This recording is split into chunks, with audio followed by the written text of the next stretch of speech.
નમસ્કાર, હું Rinku Prajapati public India ન્યૂઝમાં આપનું સ્વાગત કરું છું। શરૂઆત કરીએ આજના સમાચારની। બાકરોલના તળાવમાં ગટરનું પાણી તંત્ર ઠાલવતું હોવાના આક્ષેપ। બાકરોલ ગામે આવેલા તળાવમાં તંત્ર દ્વારા છેલ્લા કેટલાય દિવસોથી ગટરનું પાણી છોડવામાં આવતું હોવાની ફરિયાદો ઉઠી છે।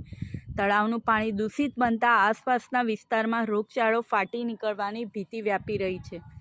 બાકરોલ ગામે આવેલા તળાવનું લાખો રૂપિયાના ખર્ચે રિનોવેશન કરી ચાલવા માટે વોકવે બનાવવામાં આવે છે, ત્યારે અસહ્ય દુર્ગંધના લીધે સાંજે અહીં ટહેલવા વોકિંગ માટે આવતા સિનિયર સિટીઝનો સહિતના મુલાકાતીઓ ત્રસ્ત બન્યા છે। તેમજ માર્ગને અડીને આ તળાવ આવેલું હોવાથી અત્રેથી પસાર થતા વાહન ચાલકોને પણ દુર્ગંધભર્યા વાતાવરણમાંથી પસાર થવા સાથે મચ્છર સહિત જીવાતોને કારણે હેરાનગતિ ભોગવવાનો વારો આવ્યો છે।